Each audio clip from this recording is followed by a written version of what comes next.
আমরা বাগদাতে চলে যাচ্ছি।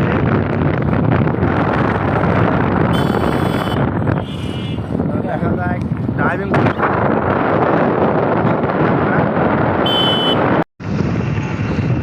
দেখতে দেখতে চলে আসলাম মাগুরা। এখন আমরা মাগুরা থেকে ঝিনাইদহের উদ্দেশ্যে রওনা হচ্ছি।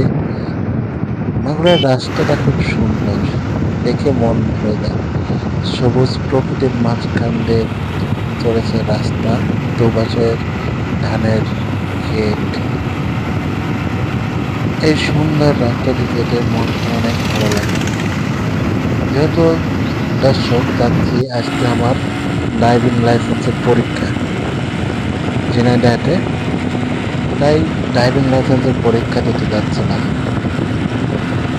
তো যাওয়ার সময় এই সুন্দর রাস্তাটা দেখে আর ভালো তেলের লাগছে। যে দাম, তেলের দাম কয়েকদিন পরে মোটর সাইকেল বেশি তেল কিনা লাগবে আমার। 2 টাকা কমায় তেলের দাম 1 টাকা বাড়ায়, 1 টাকা কমায় 3 টাকা বাড়ায়। তেলের দাম হচ্ছে এই অবস্থা। অবশেষে দেখতে দেখতে আমরা ঝিনাইদহে চলে আসলাম। অনেক দূরের রাস্তা, সেই জন্য ফুল ভিডিও করিনি,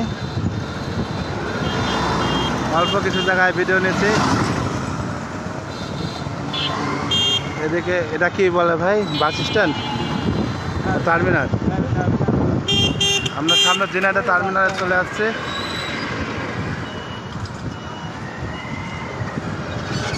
দেখা যাক।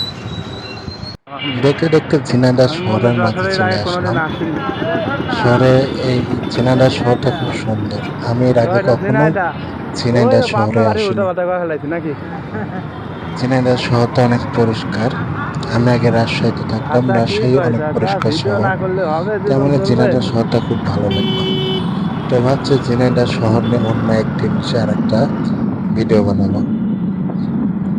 এদিকে রাস্তাটা অনেক দূর। সামনে আমরা ঝিনাইদহ একটা চত্বর দেখতে পেলাম, এটার নাম মুজিব চত্বর। তো এখানে বঙ্গবন্ধু শেখ মুজিবুর রহমানের একটা ভাস্কর্য আছে এবং বাংলাদেশের একটা ম্যাপ আছে। জায়গাটা অনেক ভালো লাগলো। এদিকে একটা ব্যানার এসে আমার ক্যামেরা যেতে রাখছিল।